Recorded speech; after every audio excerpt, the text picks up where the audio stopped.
नमस्कार, मैं doctor Ajay Kumar Pandey, advocate Supreme Court of India, Allahabad विश्वविद्यालय परिवार के जुडिशियरी एग्जाम यूपी पीसीएस के हिंदू लॉ में आज पुनः आपका स्वागत करता हूं। आप लोगों तक अगर मेरी आवाज पहुंच रही हो और वीडियो और ऑडियो क्लियर हो तो आप मुझे ओके दें। Good evening Subhash Kumar ji, good evening Sunil ji, good evening Varun Pathak ji, good evening Sanjay Tripathi जी, गुड इवनिंग अरविंद दुबे साहब। आप सब लोगों का स्वागत है। अगर आवाज और वीडियो क्लियर हो तो आप मुझे ओके दें ताकि हम अपनी आज की इस क्लास को यहां से शुरू कर सकें। All clear. चलिए, संजय त्रिपाठी जी ने कहा all clear, so let's start. Good evening Priyanka ji, सारे परिचित चेहरे, गुंजन मिश्रा जी, वेरी गुड। सब लोग एक्टिव हैं, कोई क्लास छोड़ के गया नहीं है, वेरी गुड। शिव कुमार गुप्ता जी, कोई नया है जो आज से जुड़ रहा है यहाँ तो मुझे जरूर बताएं। और बाकी तो साथी मुझे पुराने ही दिख रहे हैं, उनके नाम मुझे याद हैं, स्मरण है। तो आइए हम अपनी क्लास को शुरू करते हैं। पिछली बार हमारी क्लास बहुत ज्यादा डिस्कशन हो गया था और अच्छी बात थी, उससे बहुत सारी चीजें निकल के आई, लेकिन हम थ्योरी में नहीं जा सके और हम शुरू जो करने वाले थे, जहां पे हमने शुरू किया था कि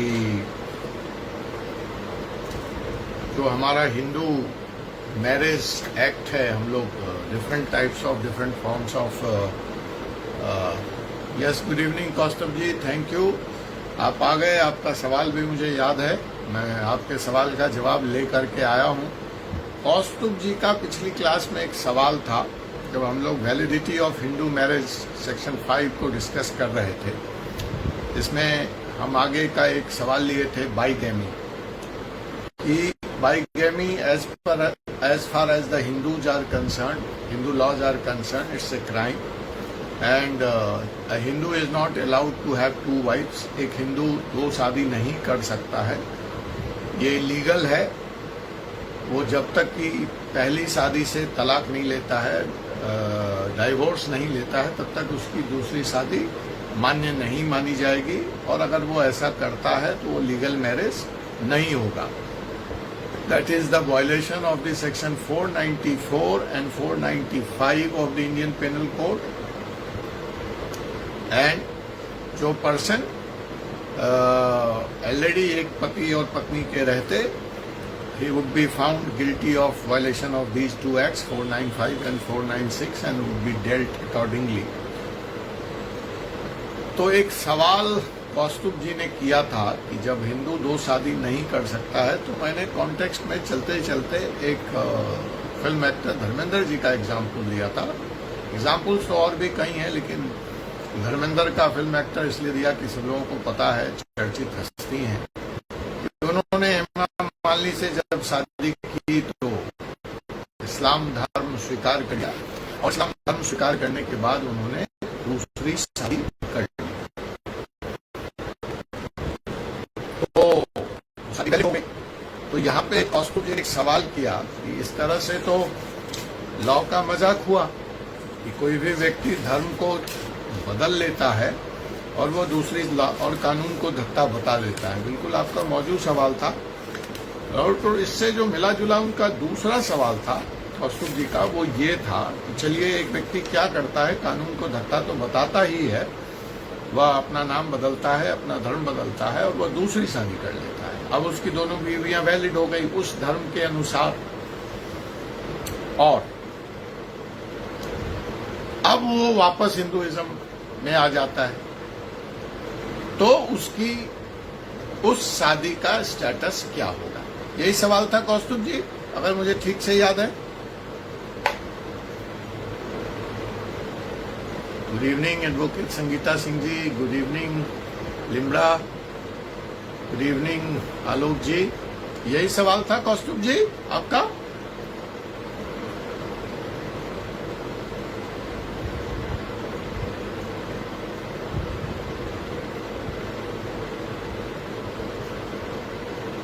शायद उन तक मेरी बात नहीं पहुंच पा रही है, कोई बात नहीं। तो देखते हैं, उनका यही सवाल था। तो आप क्या इस सवाल को आज यहाँ पे एड्रेस करना चाहते हैं? तो मैं यहीं से शुरू करूं, या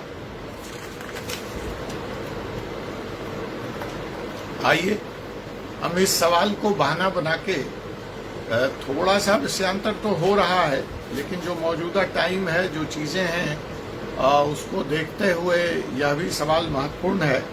तो सबसे पहले जो इसमें मैं जानना चाहूंगा कि वो व्यक्ति जो हिंदुइज्म से मुस्लिम की तरफ गया और दूसरी शादी की और फिर वो वापस हिंदू हो रहा है, तो हमारे संविधान में, हमारे कानून में एक व्यक्ति को कितनी बार धर्म बदलने की इजाजत है?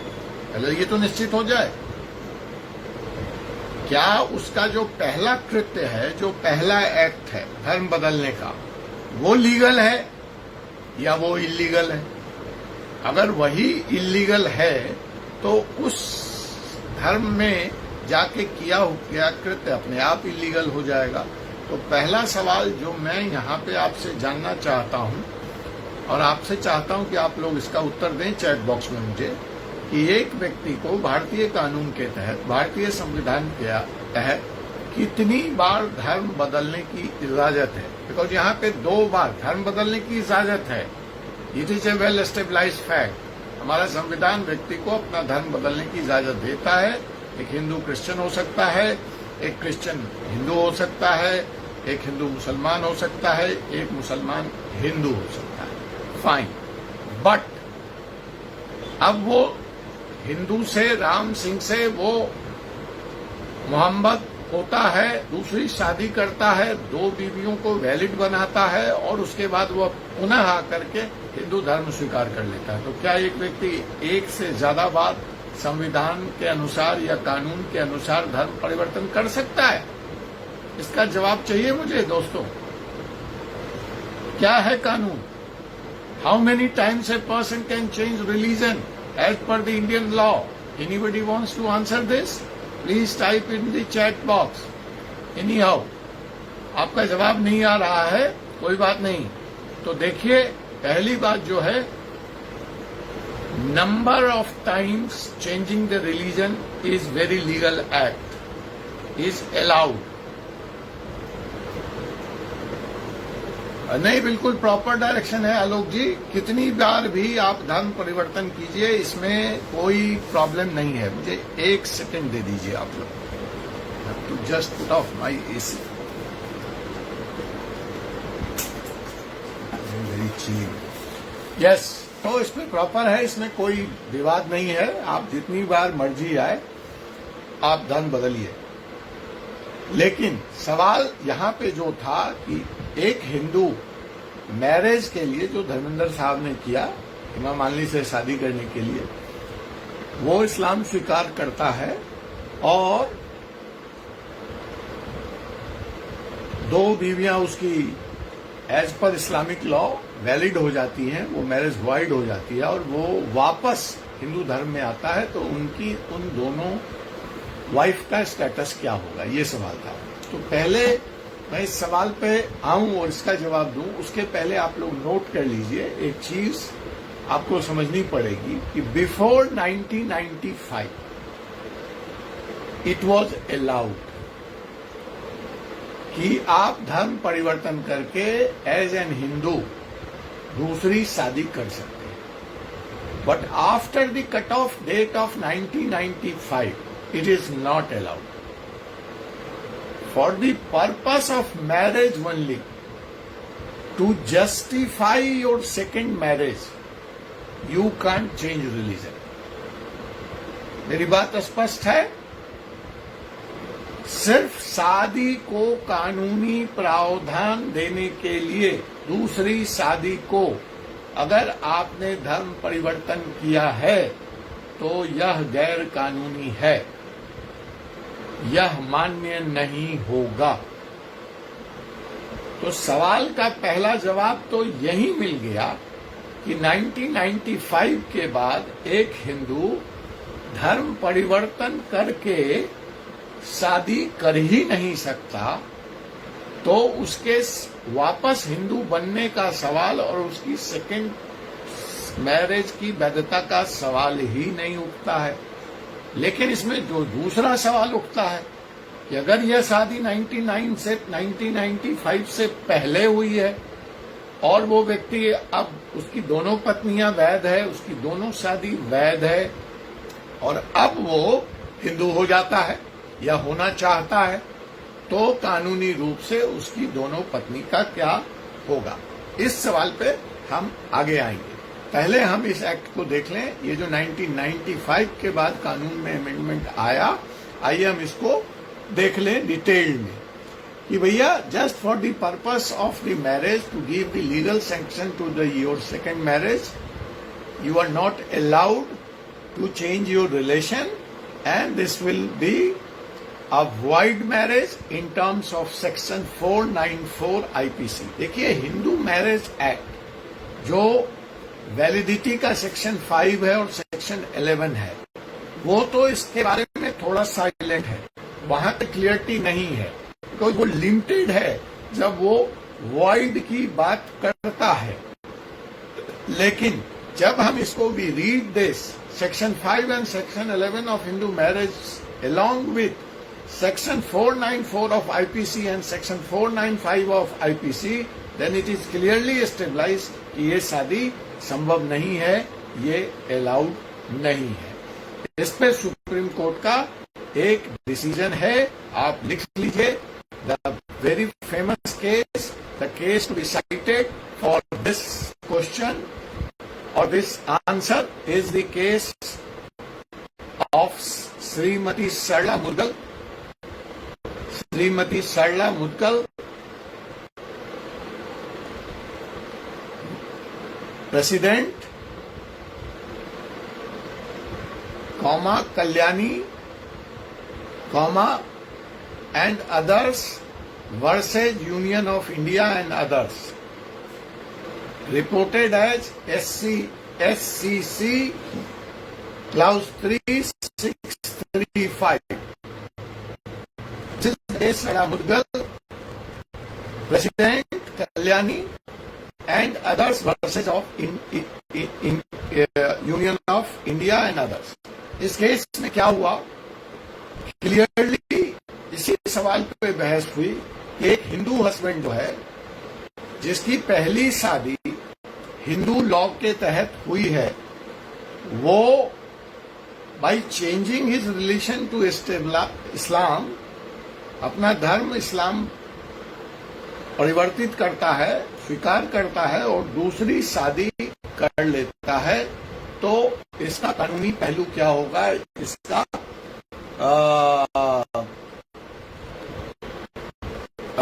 वो इसकी पहली एक लिम्रा जी का कमेंट आ रहा है।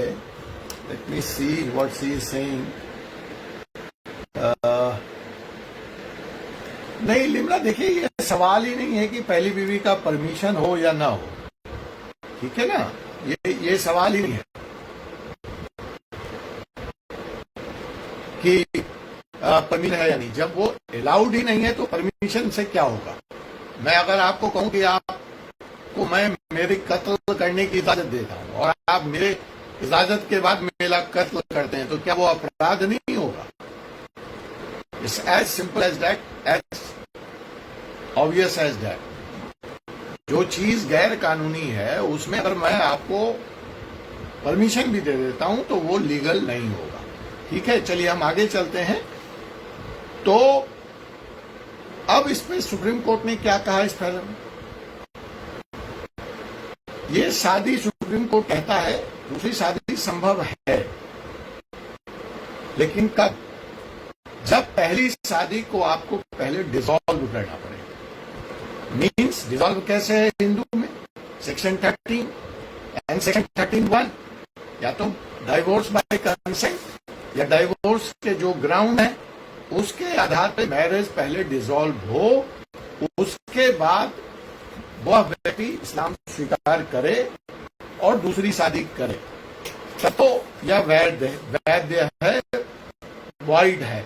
अगर ऐसा नहीं है, वह अपनी पहली पत्नी के रहते, उस शादी के जिंदा रहते, वाइट रहते, अगर वह दूसरी शादी करता है तो वह बिल्कुल ही गैर कानूनी मानी जाएगी और वह अपराध होगा सेक्शन 494 आईपीसी का। ऐसा सुप्रीम कोर्ट ने क्यों डिसीजन दिया, इसके पीछे तर्क क्या था? तो आप लोग जो पुराने इस हिंदू लॉ की क्लास में चल रहे हैं, तो अगर हिंदू लॉ की अवधारणा आपको पता हो और जो फाउंडेशंस है जो हमने डिस्कस की है, वो यहाँ पे was taken into account to reach to this decision by the supreme court. Supreme Court ने ये कहा कि हम कानून पे बाद में जाएंगे, पहले हम हिंदू लॉ के कानून की आत्मा की तरफ चलते हैं। तो अगर हम हिंदू लॉ के कानून की आत्मा की बात करते हैं तो हमारा हिंदू लॉ क्या था? ड्यूटी था। हमारा हिंदू लॉ क्या था? लॉ होते हुए भी लॉ नहीं था। हमारा हिंदू लॉ क्या था? हमारा हिंदू लॉ कहीं से सामाजिक जीवन को नियंत्रित करने के लिए, अपराध को रोकने के लिए, जैसा कानून अमूनन वेस्टर्न वर्ल्ड में जो वेस्टर्न कॉन्सेप्ट ऑफ लॉ है उसके लिए नहीं बना था। हिंदू कानून, हिंदू लॉ की जो अवधारणा विश्व के सबसे प्राचीनतम कानून में है, जो 5000 साल पीछे जाती है। जिस वक्त लॉ शब्द की उत्पत्ति नहीं हुई थी, उस समय हिंदू लॉ था, लेकिन इस फॉर्म में लॉ नहीं था। इसका जो मुख्य उद्देश्य था वो आपकी जिंदगी के आध्यात्मिक लक्ष्यों तक एक बेहतर जीवन प्राप्त करने की शैली। इसलिए कभी कभी कहते हैं कि Hinduism is not a religion but it is A way of life. ये जीवन जीने का तरीका था।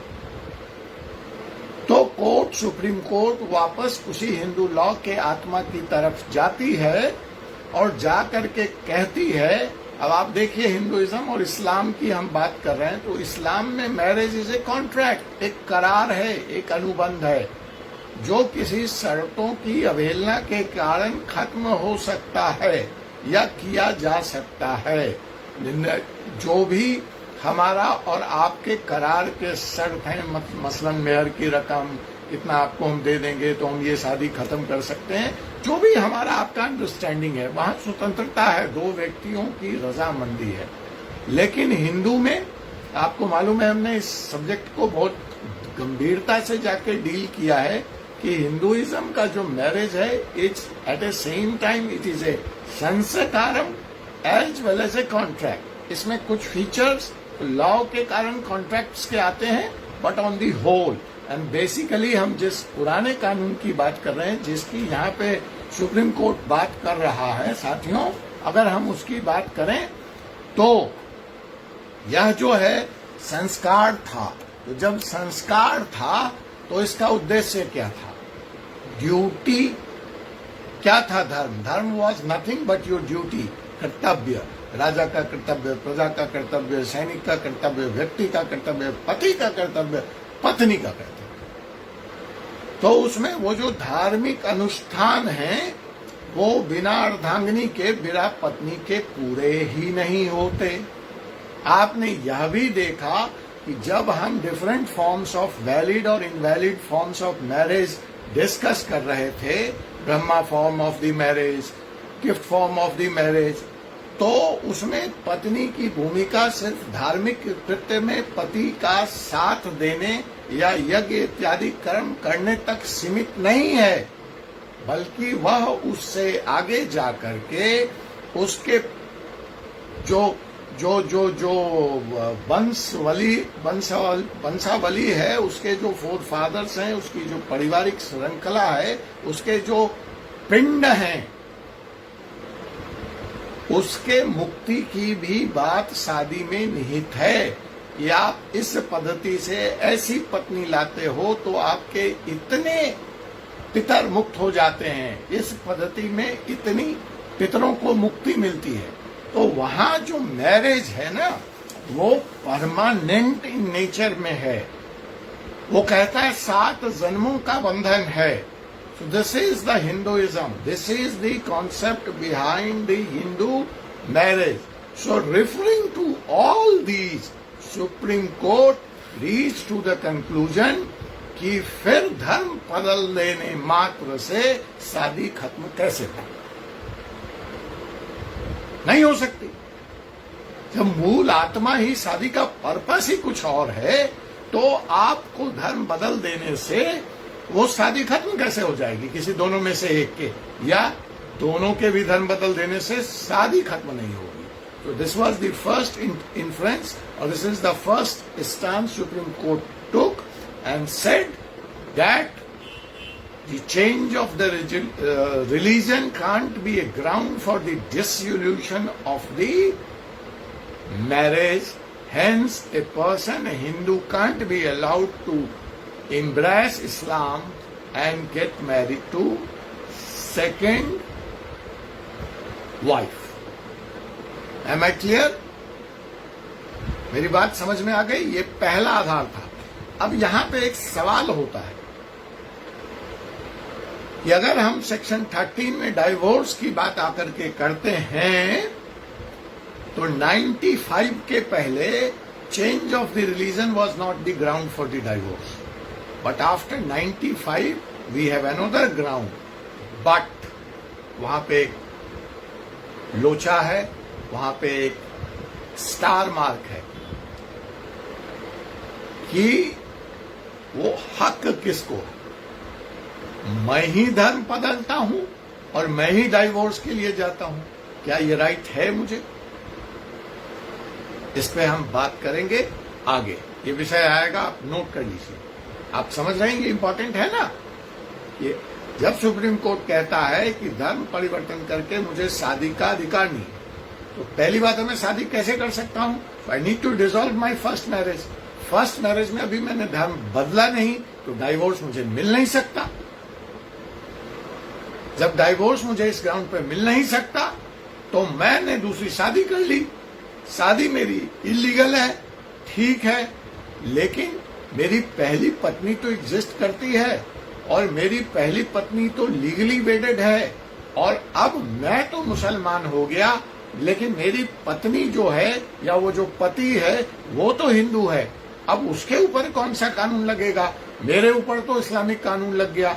बच्चों की स्थिति स्पष्ट है, हम 3-4 केसों का रेफरेंस देके ये बिल्कुल स्पष्ट कर चुके हैं कि फादर या माता के रिलीजन से बच्चों के रिलीजन का कोई संबंध नहीं है, उस पर कोई विवाद नहीं है। अब विवाद यहाँ नए सिचुएशन में है कि इस स्थिति में, इस परिस्थिति में, yes, there is a ground of a divorce because now one of the partner is not Hindu, so I can approach the court, file a petition under section 13(1), but who can file?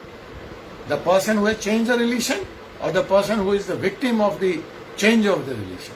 We will see to it in the later part. अभी हम इस सवाल को ही लेते हैं। So one of this ground was referring to the old intention, आत्मा शादी की। वहां पे जाकर के सुप्रीम कोर्ट ने कह दिया कि the change of relation can't be the ground for the dissolution of the marriage, because शादी हिंदुइज्म में उसका महत्व ही कुछ और था, उसका इंटेंशन ही कुछ और था, उसकी सोच ही कुछ और है। तो दूसरी बात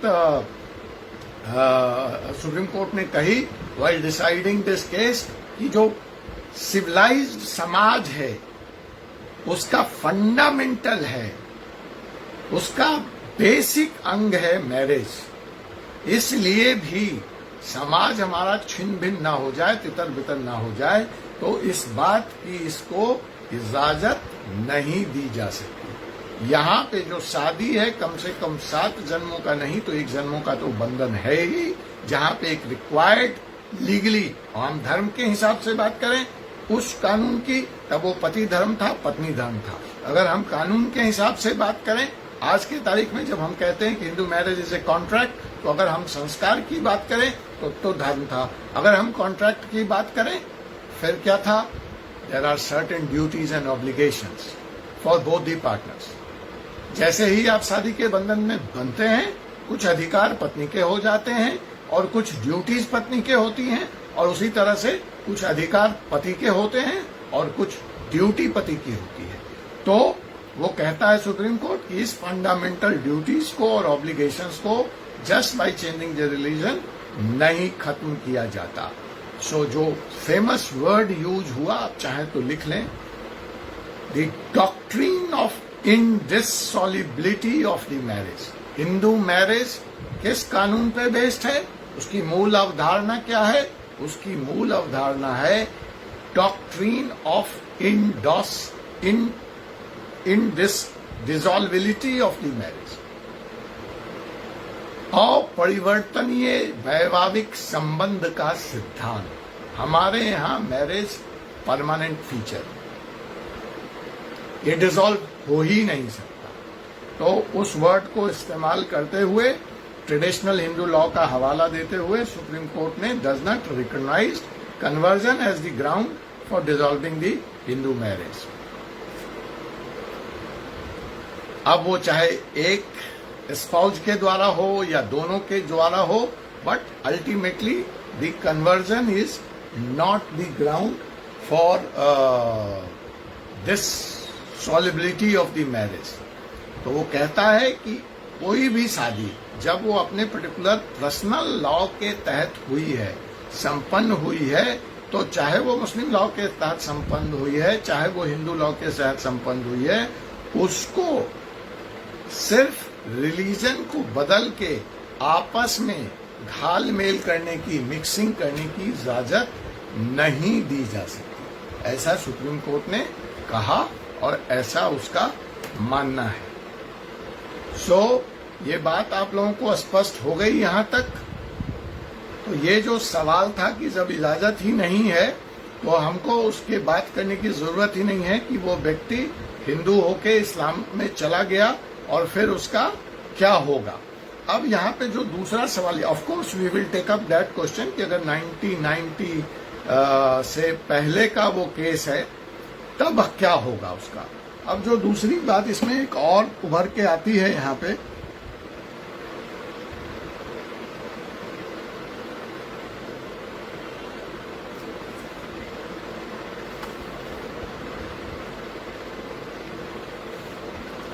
वो ये आती है। तो यहां पे आप लोग चाहिए तो आप बिल्कुल स्पष्ट तरीके से नोट कर लीजिए कि the marriage solemnised by a Hindu husband after embracing इस्लाम।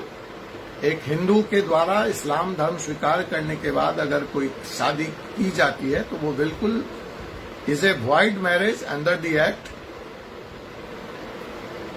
वो वॉइड मैरिज होगा ही नहीं क्योंकि वो व्यक्ति हिंदू है ही नहीं। आपको याद है जो हमारी कंडीशंस ऑफ मैरिज है उसमें क्या कहता है, at the time of the marriage both the partners have to be the Hindu. तो यहाँ पे वो हिंदू के हिसाब से दूसरी मैरिज उस हिसाब से भी आप देखिए तो वो अवैध हो जाता है, क्योंकि जो दूसरा पार्टनर है यहाँ पे वो हिंदू है ही नहीं। और दोनों अगर हिंदू हैं तो हिंदू को दूसरी शादी की इजाजत नहीं है। तो अगर एक सवाल उठता है कि वो जो उसकी दूसरी पत्नी है जिससे वो शादी कर रहा है वो अगर मुस्लिम धर्म से है तो उनको तो दूसरी शादी इजाजत है, या वो वहां पे अनमैरिड है और ये व्यक्ति शादी कर रहा है तो उसकी शादी वैध है, इसकी शादी का क्या होगा। तो जवाब है कि सेक्शन 5 जो कंडीशन सेलेक्ट डाउन करता है उसमें दोनों पार्टनर को हिंदू होना जरूरी है, और ऐसी हालत में वो हिंदू नहीं है इसलिए यह शादी भी वैध नहीं मानी जाएगी। अब इसमें जो एक्सप्रेशन है वॉइड वो कहां से आता है? वो आता है सेक्शन 11 ऑफ द एक्ट, क्योंकि वहां पे मैंने आपसे पहले ही कहा था कि जो सेक्शन 11 ऑफ द एक्ट है वो थोड़ा सा साइलेंट है, उसकी लिमिटेड मीनिंग है, लेकिन जब हम 494 और 495 के साथ पढ़ते हैं तो हमें वो स्पष्ट हो जाता है। अब जो हमारा ये जो हस्बैंड है जिसने अपना धर्म परिवर्तन करके शादी किया है उसके बारे में सुप्रीम कोर्ट यह भी कह रहा है कि this is also against the natural justice. न्याय का जो प्राकृतिक सिद्धांत है ये तो कानून की वायलेशन हो गई, 494, 495 एंड हिंदू मैरिज एक्ट की वायलेशन हुई। लेकिन सुप्रीम कोर्ट यहीं पे नहीं रुकता है, वो आगे जाके यह भी कहता है कि इट इज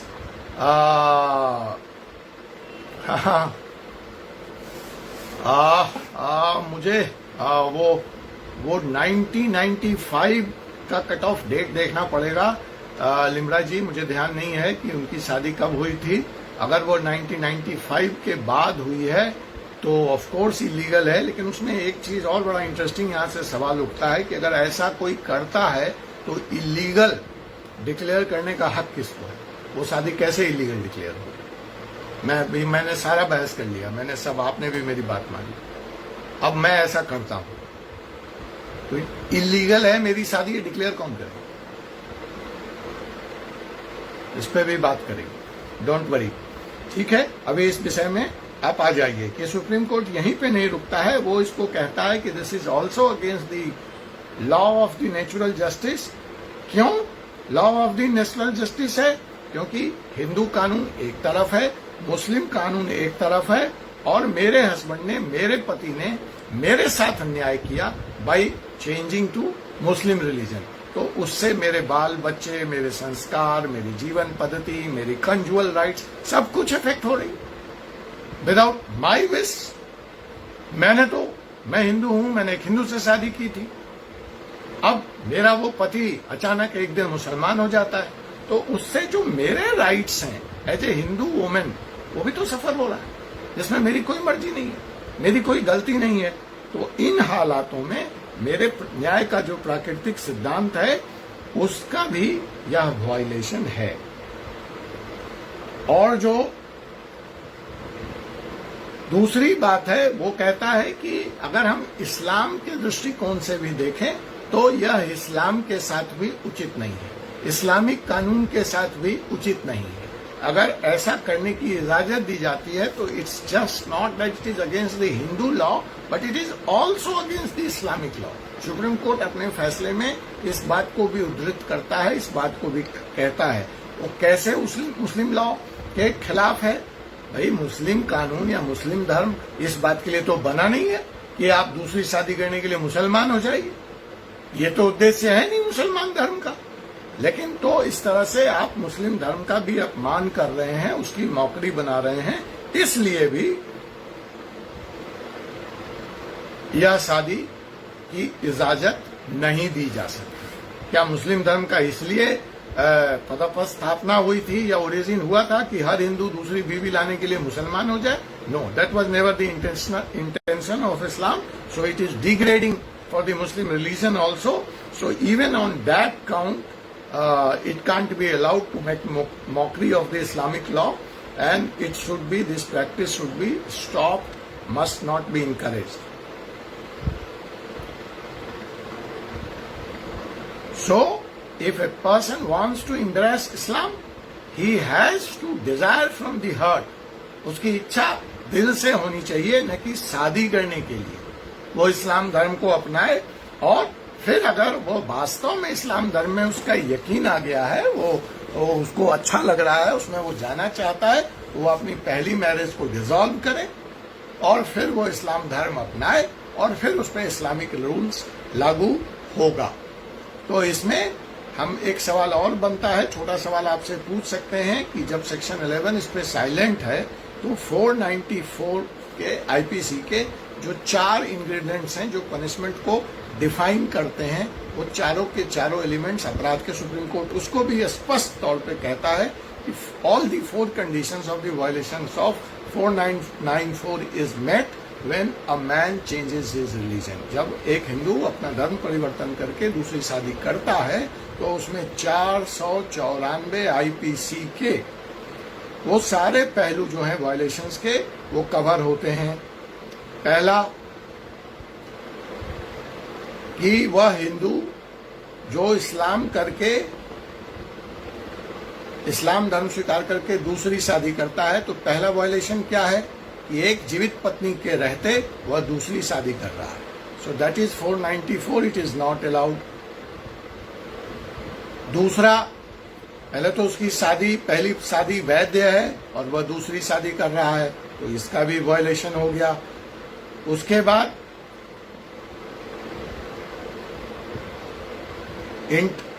तीसरा जो वायलेशंस है कि वह उसके साथ नेचुरल जस्टिस का भी अन्याय है, उसको, उसकी लाइफ को अफेक्ट कर रहा है। तो इस तरह से अगर हम सेक्शन 494 आईपीसी में देखते हैं तो हिंदू की दूसरी शादी जो है वो कहीं से भी तर्कसम्मत नहीं है, कानूनी नहीं है। ठीक है, और कोई सवाल आप लोगों का यहाँ पे? नहीं तो मैं आगे बढ़ूं।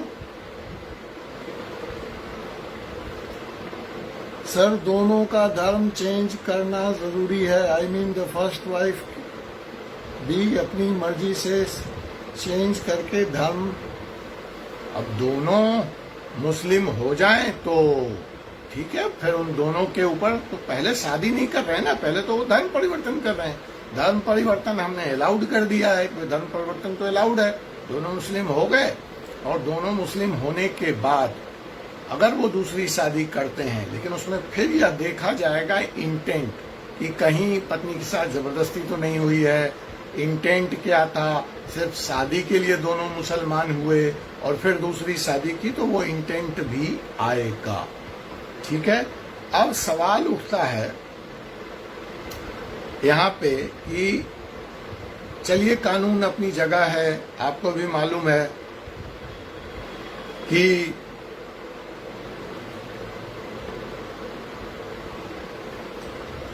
सामाजिक प्रथा अलग है।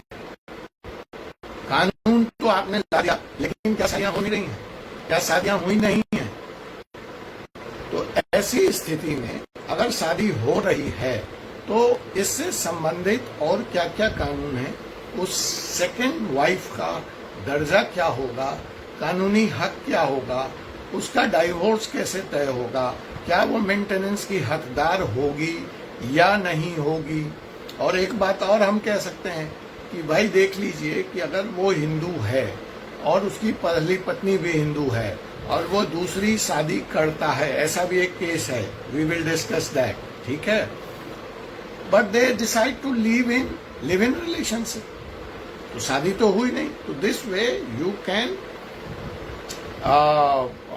Gate away from the clutches of the law.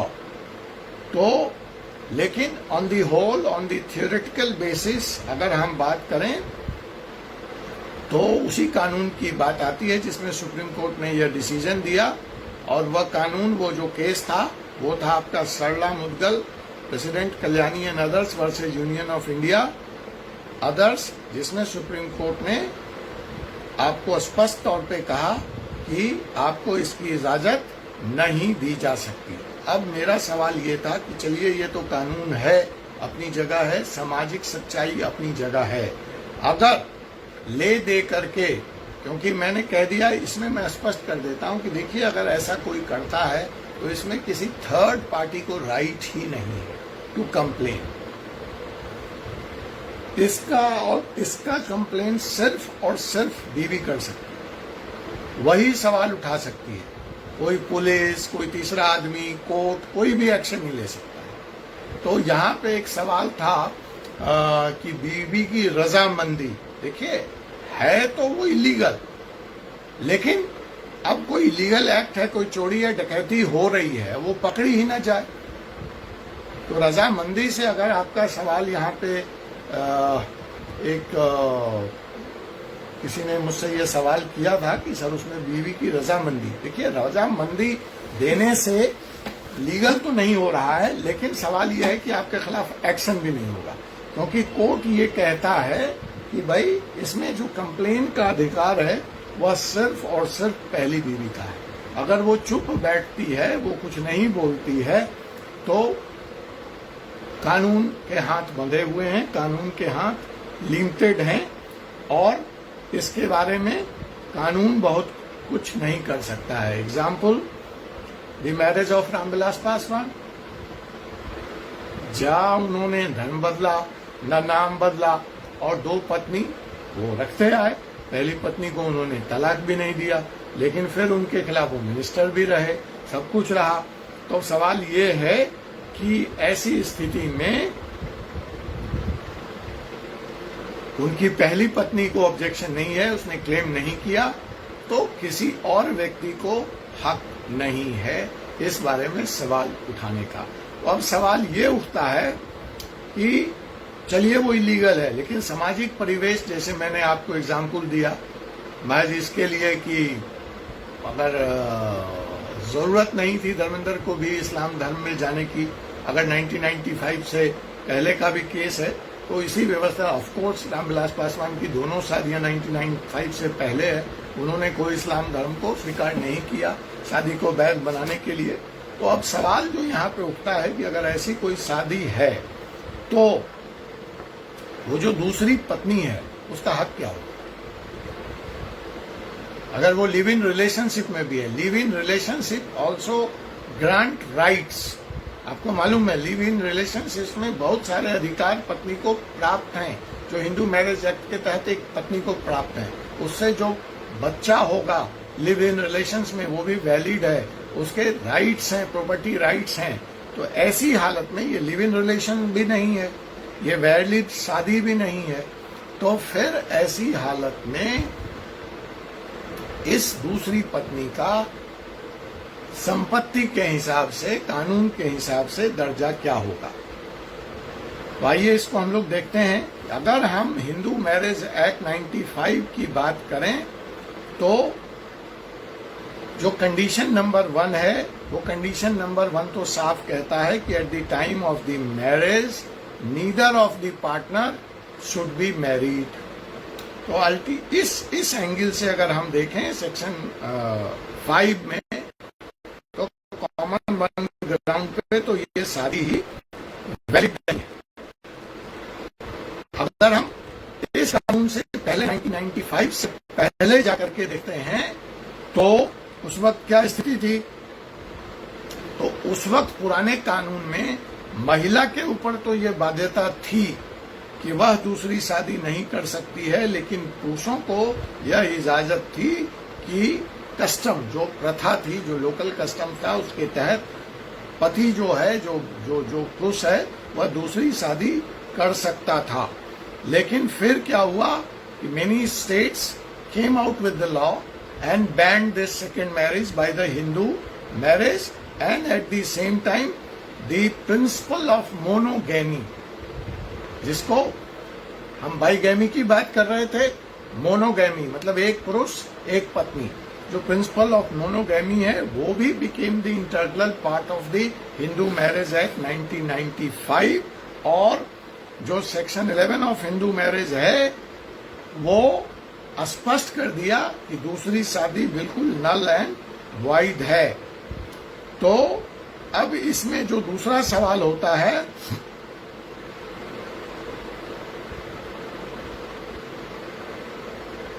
कि जो पहली शादी है वही वैध मानी जाएगी, अगर कोई दूसरा कहता है तो वो इलीगल माना जाएगा।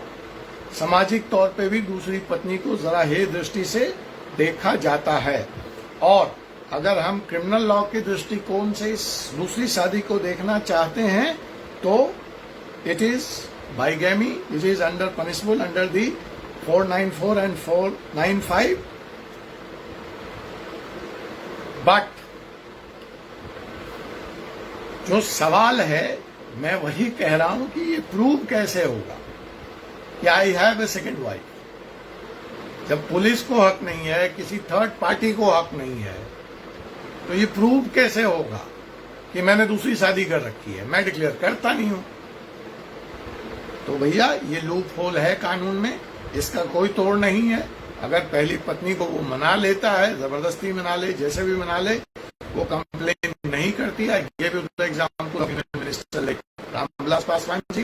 सो there are so many also in the society, then nothing, law is silent about this, nothing can be done. अब सवाल जो है कि 1995 में ये जो मोनोगैमी का कॉन्सेप्ट है ये आया ही क्यों? भाई उस जमाने में तो प्रचलित था, राजा वगैरह कई शादियां करते थे। हमारी भी प्रथा थी। आप अगर पुराने टाइम में देखोगे, बाबा दादा और दादा दो शादियां थी, बड़े आराम से लोग करते थे। लेकिन नहीं, जो हिंदू का जो वैदिक टाइम्स है उसमें there was a stress on the monogamy and polygamy was prohibited. उसकी इजाजत नहीं थी, बहुविवाह प्रथा की इजाजत नहीं थी। और उसी चीज को हमने अपने एक्ट में यहाँ पे लिया है। Yes, there was few exception at that time. वो बच्चे का ना होना, पहली पत्नी का अस्वस्थ होना, दिमागी हालत खराब होना, और शादी जो है वो एक परमानेंट फीचर था, डाइवोर्स की कोई प्रथा नहीं थी उस समय, तो उस एक्सेप्शनल केस में सेकेंड मैरिज या अलाउड था, but otherwise second marriage was not allowed even in the Vedic time. So that has been taken from there. अब जो सवाल उठता है यहाँ पे कि जो कस्टम था, कानून तो इजाजत नहीं देता है, बट कस्टम जो था वो उस समय भी और आज भी सेकेंड वाइफ सेकेंड मैरिज की इजाजत करता है। जो एक और नियम था कि अगर उस समय, हम पुराने कानून की बात कर रहे हैं, कि अगर कोई व्यक्ति एक पत्नी के रहते दूसरी शादी करता है, अगर हम मनुस्मृति को रेफर करते हैं और उस समय की हिस्ट्री को हम देखते हैं, तो मनु जी उसके बारे में कहते हैं कि yes, there was practice of having a second marriage, but on certain condition. One condition that the first wife has died. दूसरा टेक्स्ट भी उस समय का कहता है कि there was a provision of wife, कब? जब पहली पत्नी से संतान प्राप्ति की संभावना नहीं हो, वो किसी बीमारी से ग्रसित हो, ठीक है, तो उस स्थिति में second marriage was valid, but the consent of first wife was required. अब अगर उस समय हम संपत्ति की राइट की बात करें, तो ऐसी स्थिति में उसके कंसेंट के बाद भी जो पहली पत्नी से पुत्र हुआ होगा उसको संपत्ति पे विशेषाधिकार होगा, और वह पुत्र के तौर पर न देखा जाएगा संपत्ति के बंटवारे में, but that will be considered as भाई, half brother of his father, और संपत्ति का उसको पहले आधा हिस्सा मिल जाएगा। उसके बाद जो दूसरी पत्नी से बच्चे हुए हैं, बची हुई संपत्ति उनके बीच में बराबर के हिस्से में बांटी जाएगी। जब ब्रिटिश इंडिया आया तो ब्रिटिश लॉ ने भी स्पष्ट कर दिया कि Hindu male could without any restriction marry again while his previous marriage substituted and without his wife consent and justification। British law ने भी बैन कर दिया इसको कि नहीं, ऐसा संभव नहीं है। लेकिन कस्टम तो कस्टम है, लॉ तो लॉ है। कस्टम जो था उसमें सेकेंड मैरिज पे रोक थी, लेकिन उस तरह का स्पष्ट नहीं था। तो इसीलिए ये जो कन्फ्लिक्ट था कस्टम और लॉ का, और पुराना टाइम और ब्रिटिश टाइम और आज का टाइम, तो इसके बारे में एक और केस आया। एक केस लॉ है, आप लोग उसका लिख लीजिए, कि रघुवीर कुमार वर्सेज सन्मुखा वादीवाद। द केस वॉज रघुवीर कुमार वर्सेज सन्मुखा वादीवाद। तो ये एक दक्षिण भारत में कास्ट है नादार्स, जो कस्टम वाइज कहता है कि सेकेंड मैरिज अलाउड नहीं है। तो अगर कस्टम को रेफर करने की बात आती है तो हम लोग इस लॉ की बात करते हैं। अब सवाल ये है कि सेकेंड मैरिज, जो मैं बार बार कह रहा हूं कि सेकेंड मैरिज हो गई, किसी को चैलेंज करने का राइट है ही नहीं, तो कैसे प्रूव होगा कि सेकेंड मैरिज हुई है? अगर पहली पत्नी भी उठ के खड़ी हो जाती है और कहती है कि जी मैं डिक्लेयर कर नहीं रहा हूं, और पहली पत्नी उठ के खड़ी हो जाती है, जो कस्टम वाला केस था वो है रघुवीर कुमार वर्सेस सन्मुखा वादीवाद, VADIVAR,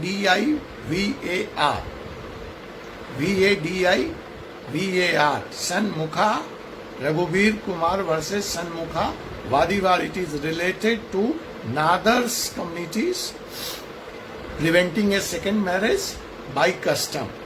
तो सवाल जो अब दूसरा है कि प्रूफ ऑफ सेकेंड मैरिज, मैं डिक्लेयर करता नहीं हूं, तो सुप्रीम कोर्ट क्या कहता है कि how second marriage will be prove. अगर हमको सेकेंड मैरिज को लेकर के कोई कानूनी कार्रवाई भी करनी है, कोई निर्णय भी देना है, तो पहले हम प्रूव तो करें कि साहब इन्होंने सेकेंड मैरिज की है। तो सुप्रीम कोर्ट उसमें बहुत स्पष्ट तरीके से कहता है कि क्या क्या शर्तें हैं जिसके आधार पे सेकेंड मैरिज प्रूव होगी। तो पहली शर्त कि वो बिल्कुल जिस किसी भी धर्म के तहत वह शादी हुई हो, हिंदू धर्म के तहत हुई है तो ठीक है, मुस्लिम धर्म के तहत हुई है तो उसके जो भी रिलीजियस राइट्स हैं, उस शादी के जो भी रिलीजियस राइट हैं वो एसेंशियली फॉलो हुए होंगे। उसका प्रमाण हम कोर्ट के सामने देने में सक्षम हो, और तभी बाइगैमी का पनिशमेंट हम दे सकते हैं। सिर्फ मेरे स्वीकार कर लेने से कोर्ट में, even by confession, I am not going to be proven guilty. It's important, समझे आप लोग? बाइगैमी प्रूव करना आसान नहीं है। Bigamy is a crime, but when it comes to proving, इसीलिए इसमें इतना कंफ्यूजन है और आप लोग ये तरह तरह के सवाल पूछ रहे हैं, लेकिन आज इस क्लास के बाद आप बिल्कुल क्लियर हो जाएंगे। इसीलिए मैं बार बार कहता हूं, एक्ट कुछ है, कानून बना हुआ कुछ है, और जब हम ग्राउंड पे उतर के देखते हैं, प्रैक्टिकल सिचुएशन पे देखते हैं तो कुछ है। बाइगेमी क्राइम है, लेकिन बाइगेमी प्रूव कैसे? सुप्रीम कोर्ट कहता है कि बाइगेमी प्रूव करने के लिए वो जिस किसी भी धर्म में दूसरी शादी हुई है उसके पूरे रिलीजियस राइट्स फॉलो हुए हों और हम उसको प्रस्तुत कर पाए, उन साक्ष्य को दिखा पाए, तभी जाकर के वो बाइगेमी प्रूव हो पाएगी। सुप्रीम कोर्ट इस बारे में यहां तक स्पष्ट है कि अगर जो व्यक्ति है जो ये क्राइम करता है वो खुद से एडमिट भी कर लेता है तो that admission is not an evidence for the purpose of proving bigamy. Got the point? ना एडल्ट्री प्रूव होगी ना बाइगेमी प्रूव होगी मेरे एडमिट करने से। चार्ज कौन कर सकता है? पहली पत्नी। पहली पत्नी के अलावा कोई हमारे ऊपर ये उंगली उठा नहीं सकता, कोई हमें कोर्ट में ले नहीं जा सकता, कोई कानूनी कार्रवाई मेरे ऊपर कर नहीं सकता। कोर्ट को राइट नहीं, पुलिस को राइट नहीं, समाज के तीसरे पक्ष को राइट नहीं। राइट सिर्फ और सिर्फ मेरी पहली पत्नी को है। और पहली पत्नी के सामने भी अगर मैं आके कहता हूं कि हाँ मैं दूसरी लड़की के साथ रह रहा हूं, मैंने शादी कर ली है, then this is not a sufficient, this can be an evidence, but this is not a conclusive evidence to punish me under the law of bigamy or adultery. अगर ये तो कानून से समझे, अब अगर हम कस्टमरी लॉ का रेफरेंस लेते हैं और कस्टमरी लॉ के आधार पे हम प्लीड करते हैं तो कस्टमरी लॉ के तहत भी where custom is not pleaded living together as husband and wife is not enough. हम साथ में रहने हुए को भी प्रूफ नहीं माना जाएगा। हाँ, उसमें हमें यह प्रूव करना पड़ेगा लॉ के हिसाब से। कस्टमरी शादी में जैसे एक दुल्हन डोले में रख करके घर लाई जाती थी, तो कहते हैं रिलीजियस राइट का परफॉर्म होना जरूरी है। उसका वो 7 फेरे लिए हुए हों, उसने कन्यादान हुआ पड़ा हो और पूरी विवाह के वो जो वचन है वो लिए गए हों, और मंदिर में वो पुरोहित हो जिसने ये शादी कराई हो, तब जाकर के ये सारे प्रूफ अगर मैं कोर्ट के सामने ला पाता हूं, रख पाता हूं, तभी मेरी दूसरी शादी मानी जाएगी। ठीक है?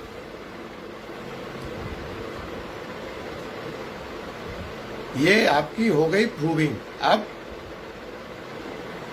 कंप्लेन मैंने आपको बता दिया, only the person aggrieved can complain in case of bigamy, nobody else has right.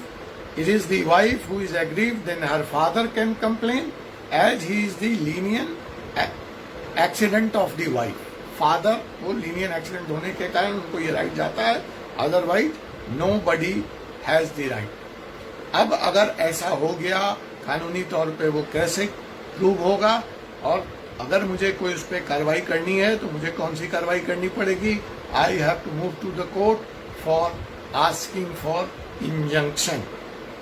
The affected party, which can be either husband or wife,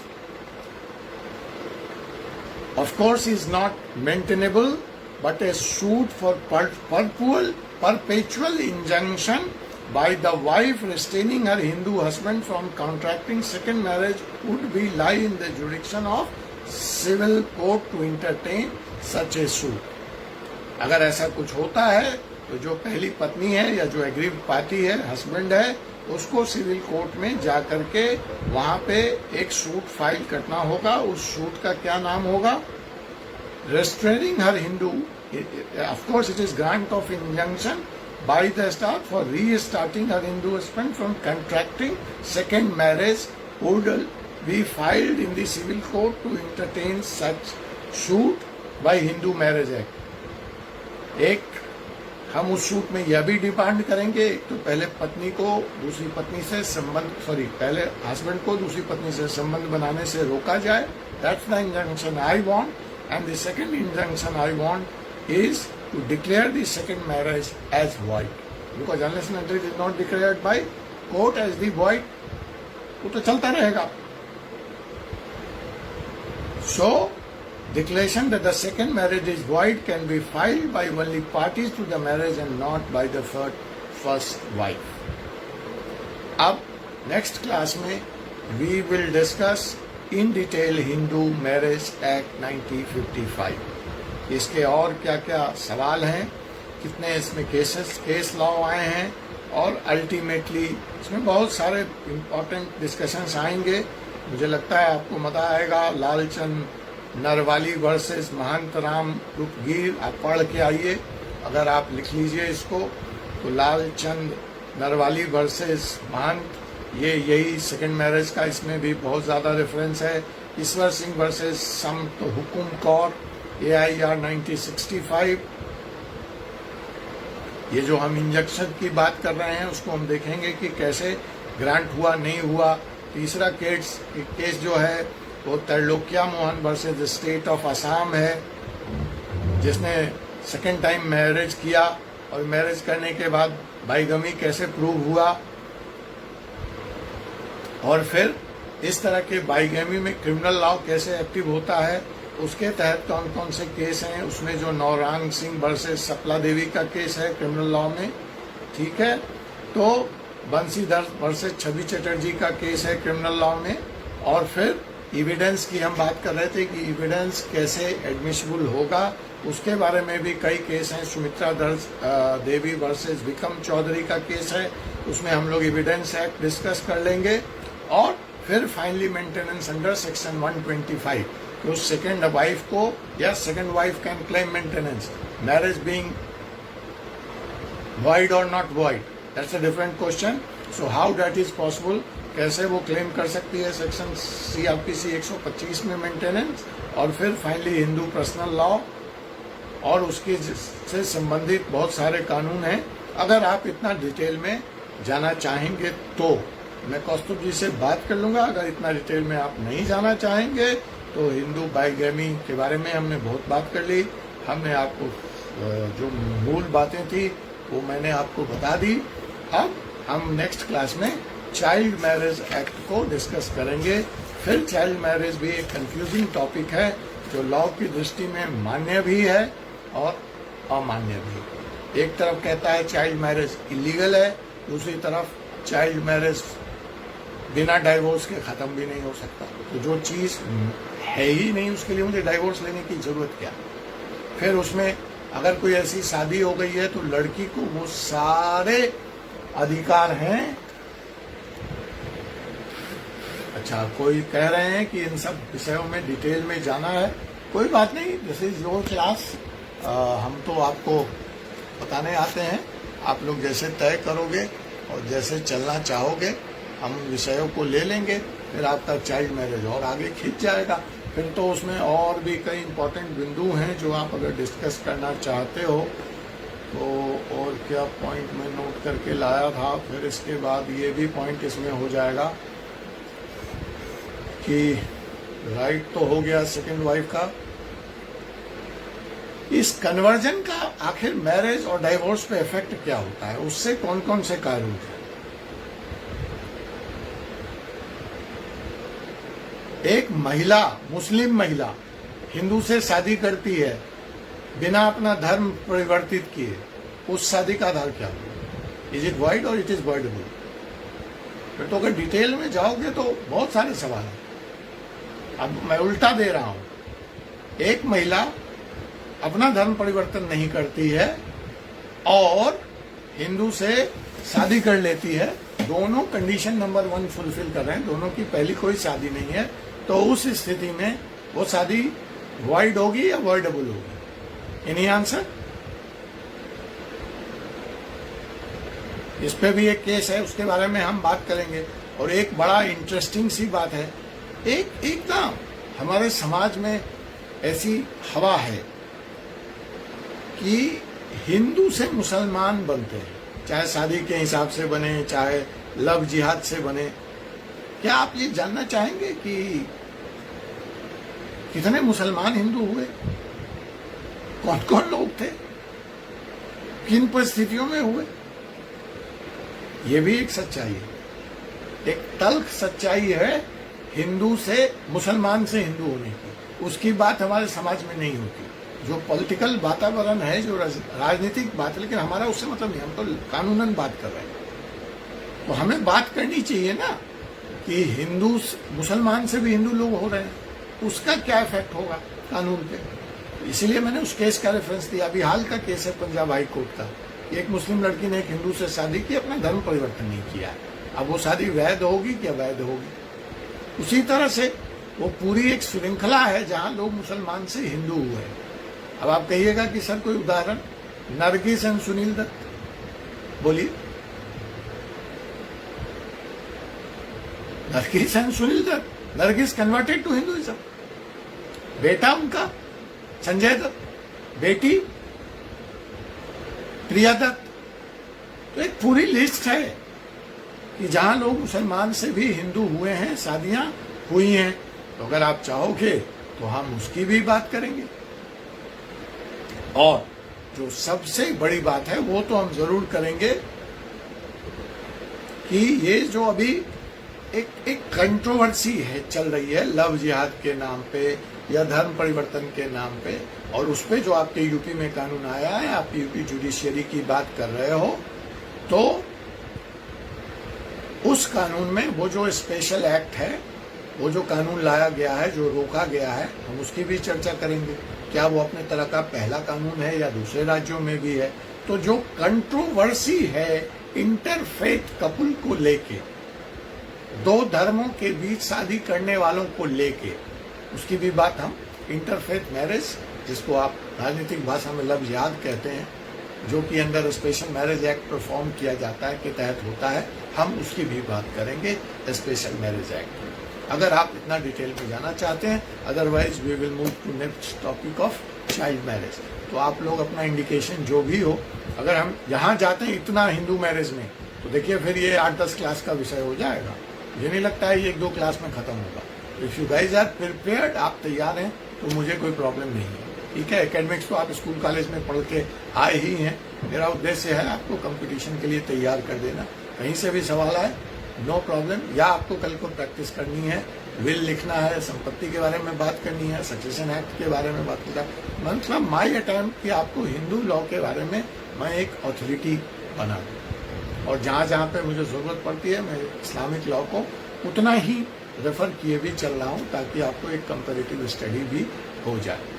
ठीक है, तो इजाजत है आज के इस क्लास को यहीं विराम देने की।